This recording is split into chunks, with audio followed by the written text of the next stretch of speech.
Bonjour, je m'appelle Anne-Sophie Brossard. Ça fait 15 ans que je travaille pour l'entreprise. Je suis maintenant vice-présidente vente marketing et depuis 4 ans maintenant, mon frère s'est joint à nous, vice-président aux opérations.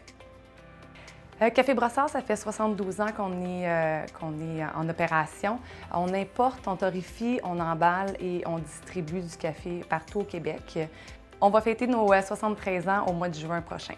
Mon grand-père, notre grand-père et son frère Réal qui ont commencé à importer du thé, du café et des épices.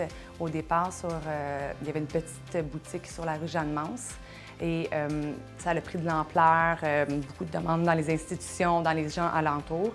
Donc ça a grossi. Nous sommes déménagés dans les locaux ici maintenant.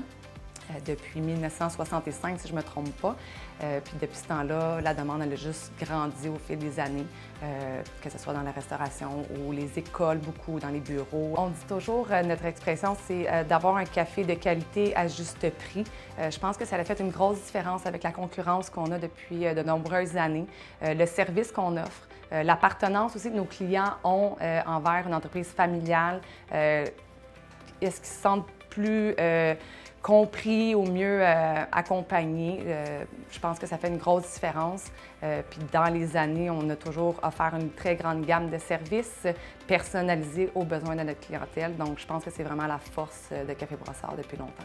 Bien, ça fait peut-être 2-3 ans qu'on essaie de voir quelle différence qu'on peut faire dans l'usine, dans le personnel, avec notre main-d'œuvre et toutes les personnes avec qui on travaille, et aussi avec la matière première qu'on utilise.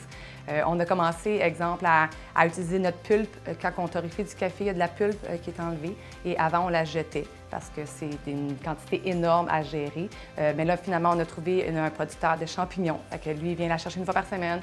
Il va pouvoir l'utiliser sur ses plants.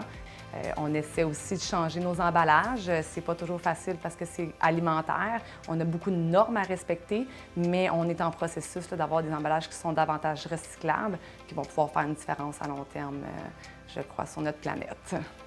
Je voudrais souhaiter un bon 75e à la Chambre de commerce de l'île de Montréal-Nord. Nouvellement membre, mais on va espérer qu'on soit là peut-être pour les 75 prochaines années, nous aussi.